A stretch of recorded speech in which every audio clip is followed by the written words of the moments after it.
chicos. Bueno, continuando con las presentaciones, en esta oportunidad vamos a ver en qué consiste la aspiración de secreciones, la técnica y los materiales a implementar y los cuidados que debemos tener en este tipo de procedimiento. Bueno, ¿qué es la aspiración de secreciones? Es un procedimiento por el cual se eliminan secreciones en la vía aérea, ya sea en la faringe, tráquea o bronquios, y se trata de eliminar la mucosidad respiratoria retenidas.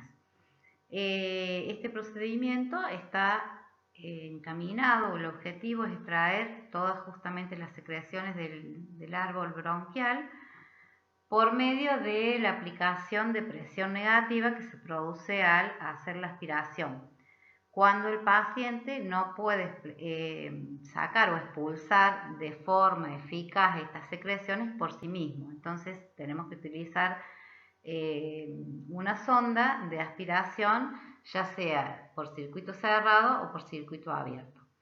Los objetivos de la misma son eliminar las secreciones que obstruyen total o parcialmente la vía aérea, mantener la permeabilidad de la vía aérea para permitir que haya una correcta entrada y salida de aire de los pulmones, o sea, una correcta ventilación, y también cuando es necesario tomar muestras para cultivo de estas secreciones para poder determinar qué microorganismo puede llegar a haber presente en estas secreciones y prevenir las neumonías asociadas a ventilación mecánica, que por lo general en un 80% de los pacientes que están ventilados a veces no es la causa principal de la intubación, una neumonía, sino que son otro tipo de patologías, pero el tiempo que el paciente se encuentra conectado a ventilación hace que se produzca una neumonía asociada a ventilación mecánica.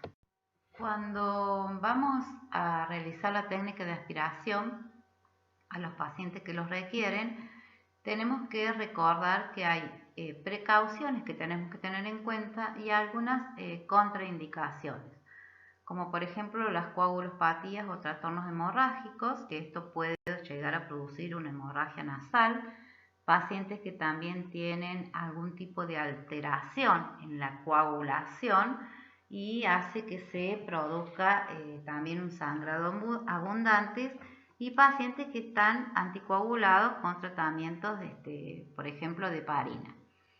Pacientes con fractura en base de cráneo, muchas veces estos se presentan en los pacientes que tienen traumatismo de cráneo y que hasta que no se haga una resonancia o una tomografía se pueda llegar a determinar qué tipo de fractura tiene este paciente o en qué parte del cráneo está ubicada. Ante la sospecha de que pueda existir una fractura en base de cráneo, hasta no tener el resultado, hay que evitar realizar una aspiración nasofaringea, ¿sí? Hay que realizarla orofaringea. ¿Por qué no la realizamos nasofaringea? Porque la placa ósea, digamos, que está localizada en el hueso etmoide, tiene ciertas perforaciones, y cuando nosotros introducimos la sonda por la nariz, se puede desviar y introducirse en alguna de estas perforaciones y hace que la sonda se desvíe hacia la cavidad craneana. La epiglotis, esta es una contraindicación absoluta, ya que la epiglotis es una inflamación de la glotis que, como sabemos, la glotis es ¿cómo explicarles? Es una pequeña tapa que es cartilaginosa que recubre la tráquea. Si ésta se inflama, va a obstruir completamente el flujo de aire que está recibiendo el paciente hacia los pulmones, y esta obstrucción por esta inflamación hace que obstruya o disminuya el flujo de aire. Si nosotros realizamos una aspiración, obstruimos totalmente este pequeño pasaje de aire, ¿sí? ahí no nos podemos dar cuenta con sonidos como estridor laringio, que a veces pueden ser causados por quemaduras, por cuerpos extraños o golpes en la garganta. Laringoespasmo, que es un reflejo muy exagerado de lo que es el cierre glótico, ¿sí? Como respuestas a estímulos de la glotis, como pueden ser edesmas o espasmos laringios. Pacientes que han sido sometidos a cirugía traqueal. ¿Por qué? Porque a veces posterior a la cirugía puede llegar a producirse una fístula tráqueo-esoфágica, o sea, una conexión anormal entre ambos órganos. Y los broncoespasmos, que los broncoespasmos se caracterizan por que se escucha un silbido cuando el paciente inspira y expira, y esto es porque se inflama la mucosa interna de los bronquios y por ende va a disminuir el espacio que entra, disminuye este espacio para que el aire que entra a los pulmones sea beneficioso. Continuando con los riesgos o complicaciones potenciales que se pueden dar al realizar la técnica, tenemos el trauma mecánico, que se puede producir una lesión de las mucosas respiratorias que por lo general está relacionado con una mala técnica de aspiración o la presión excesiva que se ejerce al realizar la técnica. Hay que tener en cuenta que según la bibliografía, las sondas que poseen un solo orificio en la punta son más peligrosas que las fenestradas en los laterales, porque tienden a adherirse a la mucosa y por consiguiente se aumenta el trauma local. La hipoxia sostenida durante el procedimiento, o sea, mientras estamos aspirando, el paciente va a tener conectado el oxímetro de pulso o un monitor multiparamétrico, y si nosotros observamos durante la técnica de aspiración que el paciente satura 90 o menos de 90 por un tiempo sostenido, debemos de tener la técnica de aspiración. También las náuseas y los vómitos, sobre todo en la aspiración orofaringea, y tenemos que tener en cuenta que al producirse y estimularse el reflejo nauseoso, se pueden llegar a producir vómitos y se corre el riesgo de que el paciente se broncoaspire. El dolor que el paciente puede llegar a manifestar, ya sea de manera oral o gestual, debemos tenerlo en cuenta, debemos suspender la técnica, esperar un momento y luego proseguir. Las infecciones que pueden ser dadas por macro o microaspiraciones que son procedentes de la orofaringe, como por ejemplo puede ser una sinusitis. Esto sobre todo se suele dar en pacientes que están conectados a ventilador mecánico, porque por el tubo endotraqueal se producen secreciones que a veces no las podemos retirar totalmente y quedan adheridas al tubo endotraqueal, y se producen los biofilm, los famosos biofilm, que son colones de microorganismos. Y aumento de la presión intracraneal en pacientes que han tenido trauma de cráneo y que presentan edema, y se le ha colocado un monitor para justamente monitorear la presión intracraneal. Cuando el paciente se lo aspira, que se lo está estimulando, por lo general este monitor va a ir subiendo los valores si el paciente no está con una buena pseudoanalgesia administrada. Entonces hay que tener en cuenta esto, hay que suspender por un momento la aspiración, esperar que se estabilice el paciente, y si continúa teniendo secreciones, repetir el procedimiento. En cuanto a las indicaciones, las aspiraciones deben ser realizadas teniendo en cuenta una evaluación previa del paciente evaluando si hay presencia de secreciones, y no debe ser un procedimiento que se haga por rutina. O sea, ante la presencia de secreciones que sean visibles, nosotros vamos a realizar la técnica.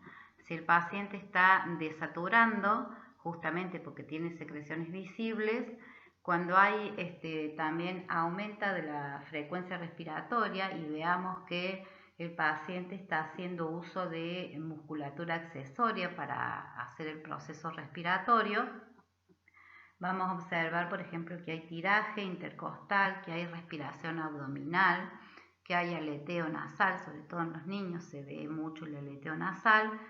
Evaluar también la presencia de sonidos respiratorios durante la auscultación, que puede llegar a haber estridores, sibilancias. Cuando hay aumento de la frecuencia cardíaca, justamente porque al aumentarse la frecuencia respiratoria por el trabajo del aumento respiratorio, del trabajo respiratorio, se va a aumentar la frecuencia cardíaca. Cuando el paciente está inquieto, esta inquietud la produce la presencia de secreciones que va a impedir que el paciente tenga una buena oxigenación.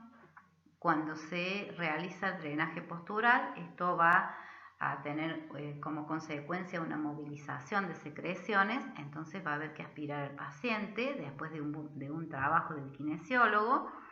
Y cuando el paciente tiene indicado nebulizaciones, ya que estas van a fluidificar estas secreciones y van a estar visibles, entonces es necesario realizar la técnica de aspiración.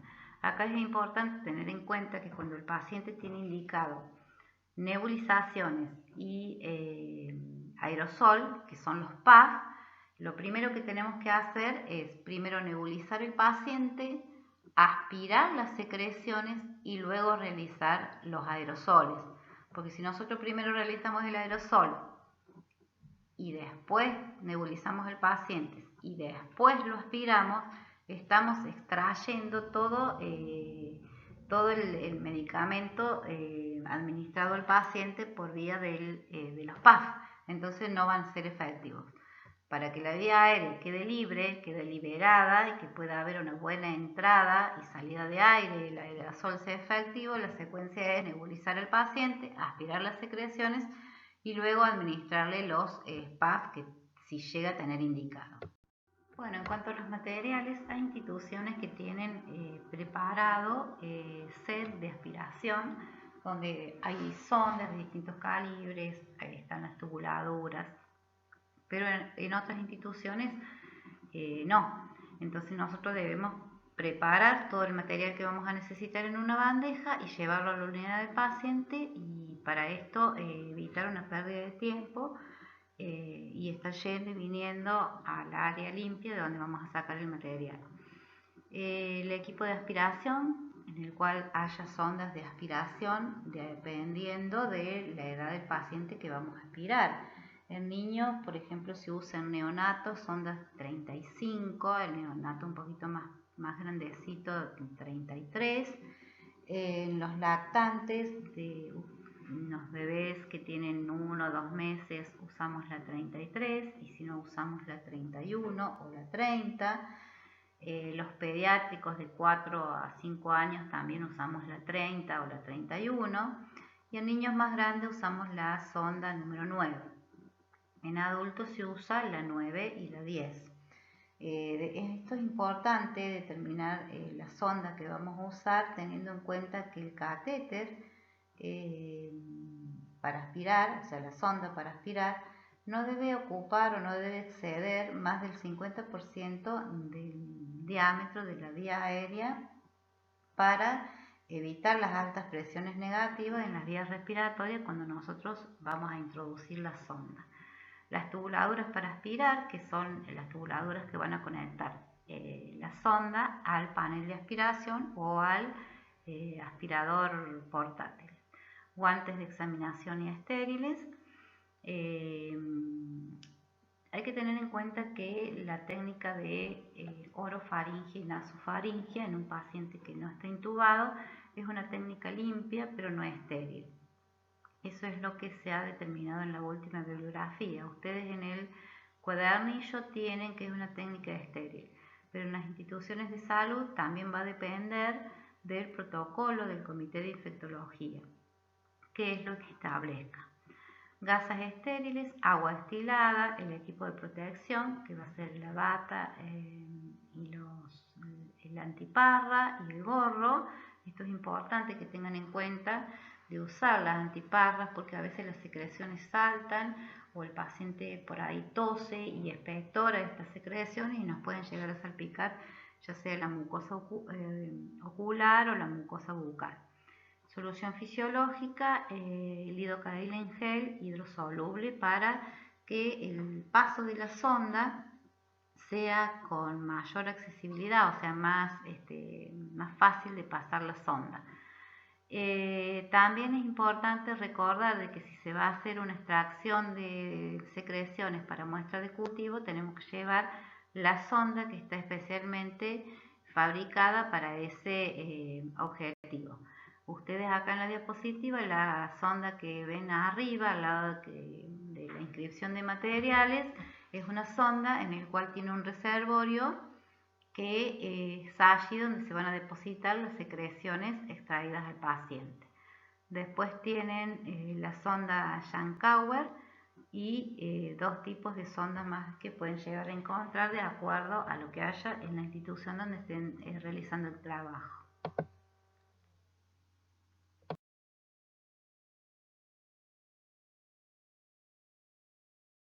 Bueno, acá le puse dos modelos que podemos llegar a encontrar.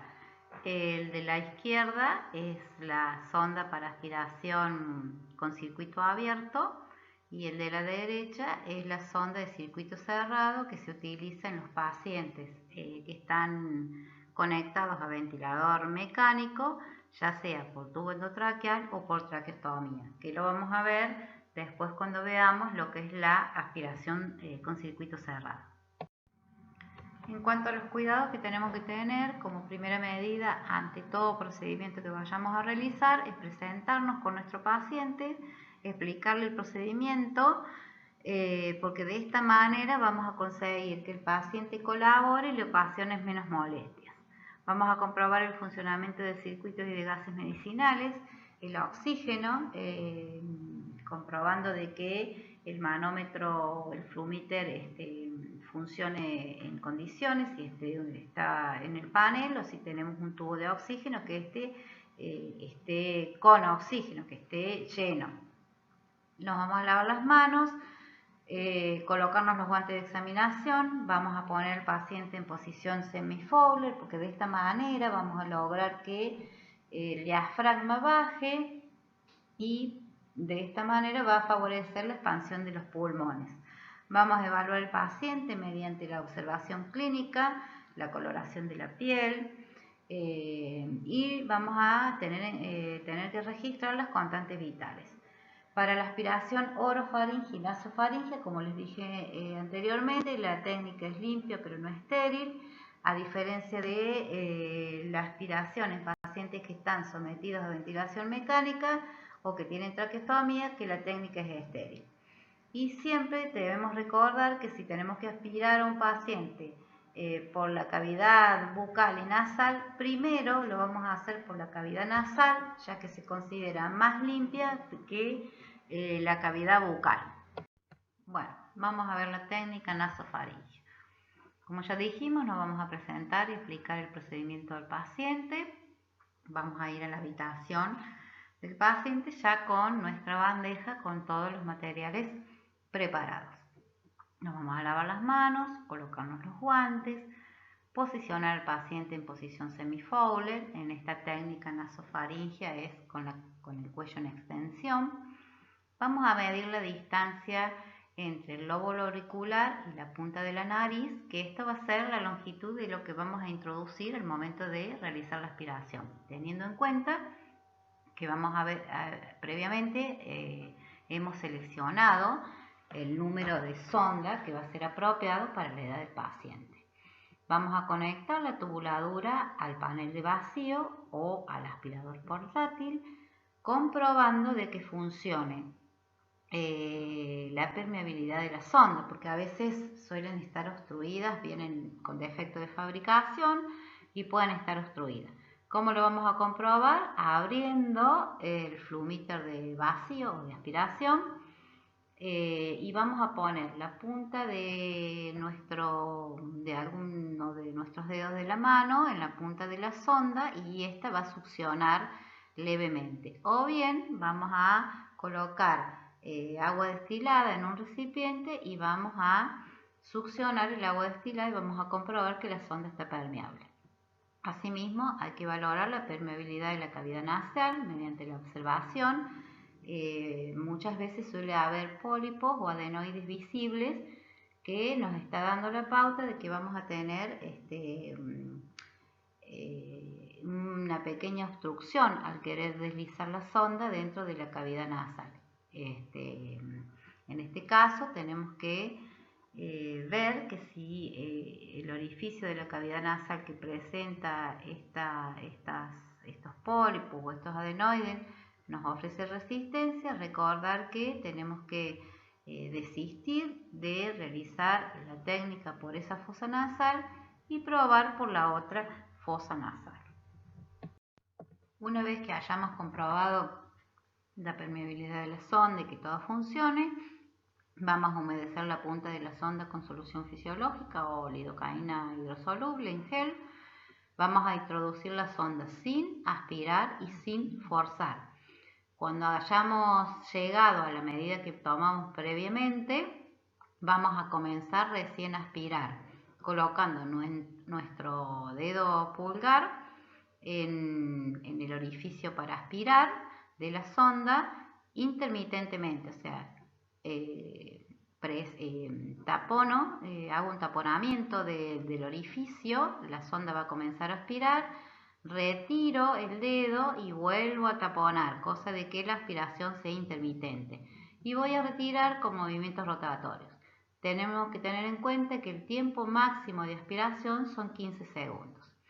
Vamos a retirar la sonda con movimientos rotatorios, como dijimos, limpiar la punta con gasa y esperar y valorar al paciente. Si nosotros observamos que las secreciones son muy abundantes y muy espesas y que no se limpian con la gasa, vamos a colocar agua destilada en un recipiente y vamos a proceder a aspirar esta agua para que con la presión de la aspiración limpie la sonda y la tubuladura, que las secreciones van a ir depositándose en el frasco de aspiración. Y vamos a repetir el procedimiento según nuestra valoración clínica. Una vez que hayamos terminado, descartamos todo el material en contenedor de bolsa roja, vamos a dejar cómodo al paciente, nos vamos a retirar los guantes, a lavar las manos y vamos a registrar el procedimiento en la hoja de enfermería teniendo en cuenta las características de la secreción, si hubo resistencia, si hubo sangrado, si el paciente presentó algún tipo de molestia y la cantidad de aspiraciones que hayamos realizado en el día. Bueno, con la aspiración orofaringea se repiten algunos de los pasos de la nasofaringea, como son la identificación del paciente, la explicación, llevar la bandeja con nuestro material, lavarnos las manos, la posición del paciente que va a ser semi-Fowler, pero en este caso la cabeza va a estar girada hacia un lado y no con el cuello en extensión como en el procedimiento del aspirado nasofaringeo. Vamos a conectar la tubuladura, comprobar el funcionamiento del aspirador, el funcionamiento de que la sonda esté permeable, el funcionamiento del oxígeno. Nos vamos a hacer un lavado de manos en seco, nos vamos a colocar los guantes de examinación y vamos a conectar la sonda a la sonda de aspiración a la tubuladura, comprobando su permeabilidad. Vamos a solicitar que el paciente abra la boca.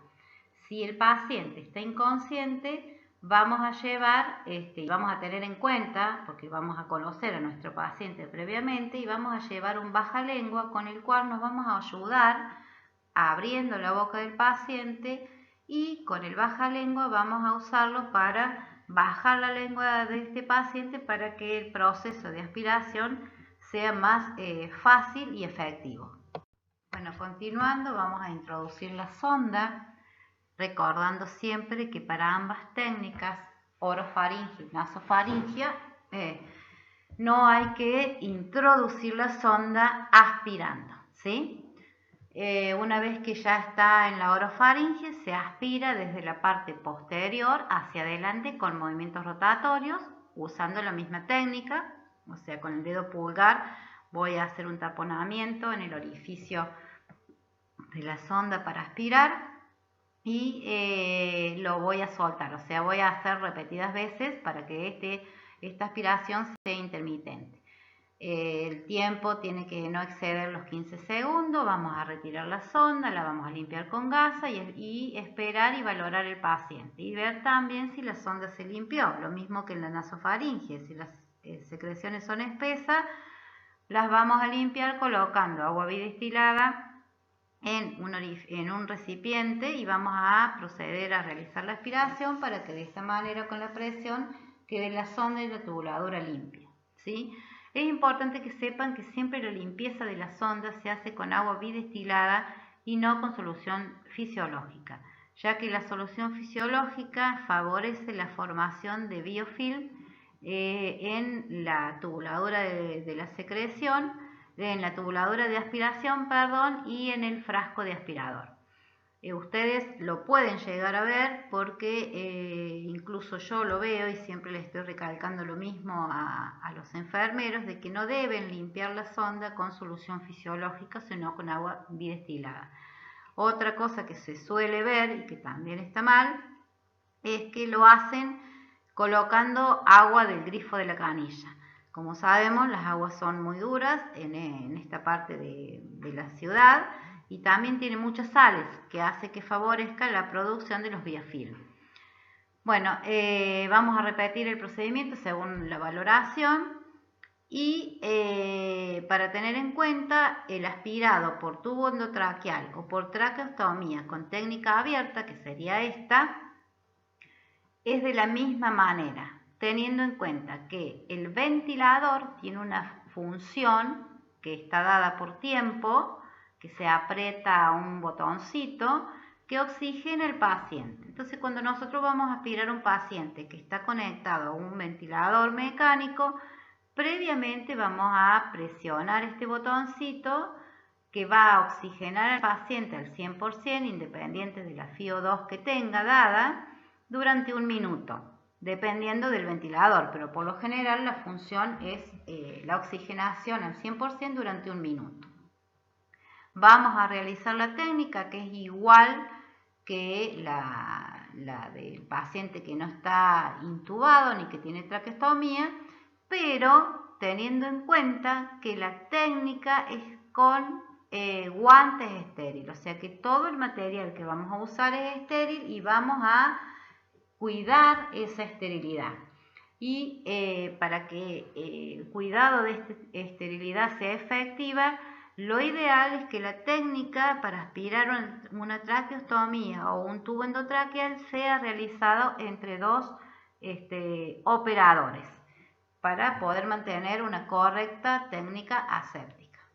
Bueno, para recordar que también tiene que ver con los cuidados de enfermeros, que debemos controlar a nuestro paciente antes, durante y después del procedimiento, observar lo que son las características de las secreciones, la cantidad, el color, el olor, la viscosidad, si son fluidas, si son espesas, si hubo tapones de secreciones, si hubo lesiones existentes o que se produjeron por la misma técnica, si el paciente refirió dolor o de manera gestual nosotros pudimos percibir dolor, valorar la saturación de oxígeno, como si el paciente presentó tos o si presentó náuseas, si hubo mejoría en los ruidos respiratorios, auscultando al paciente, si hubo disminución de trabajo respiratorio, si la expansión torácica es simétrica. Y tenemos que recordar siempre que cada vez que aspiremos a nuestro paciente debemos usar una sonda nueva. Esto es importante, no tenemos que guardar la sonda de una aspiración para la próxima. Lo que sí, de acuerdo a los protocolos de infectología de cada institución, estará previsto y plasmado en el protocolo. pero lo que se suele dejar 24 horas es la tubuladura de conexión, o sea, la tubuladura que me va a conectar la sonda y después en el otro extremo va a estar conectada al panel de aspiración. Esta tubuladura suele quedar 24 horas o en algunas instituciones suele quedar por turno, es decir, en cada turno se cambia, cubierta con un guante en su extremo para que no entre en contacto ni toque ninguna superficie.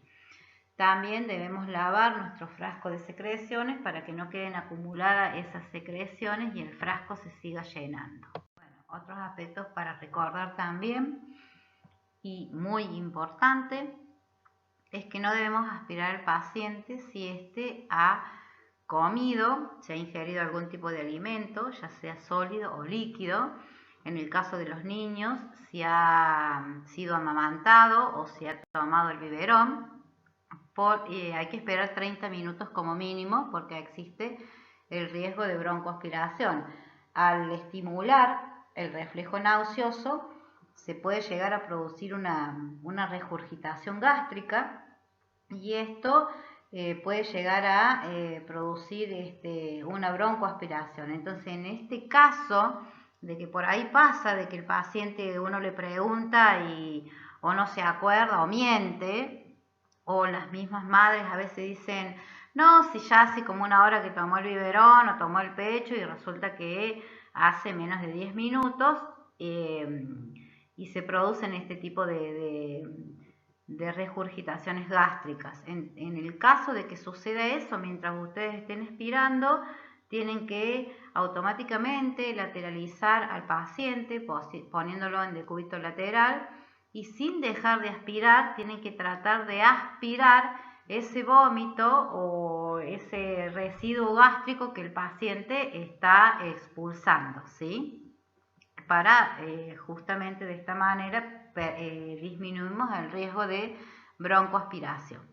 Si el paciente estuviese siendo alimentado con una alimentación enteral por sonda nasogástrica, lo mismo hay que suspenderla antes de realizar la técnica.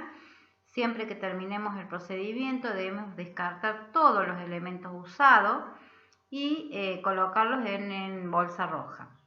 Nos lavamos las manos, colocamos los guantes de examinación y dejamos al paciente en posición cómoda. Nos volvemos a lavar las manos. Todo esto puede ser con lavado en seco, con la solución de alcohol al 70. Y vamos a registrar en nuestra hoja de enfermería toda la técnica que realizamos con este paciente. Como ya les dije anteriormente, la cantidad de aspiraciones que se produjeron, si hubo lesiones, si el paciente presentó dolor, todo lo que hayamos valorado objetiva y subjetivamente lo vamos a dejar registrado en nuestra hoja de enfermería. Como a veces es mucha la cantidad de pacientes y esto requiere de tiempo al estar registrando, nosotros podemos registrar al final del turno todo nuestro procedimiento de aspiración. No es necesario que cada vez que vamos a aspirar estemos registrando, sino que se puede hacer al final del turno, registrar todo lo que hemos realizado con este paciente.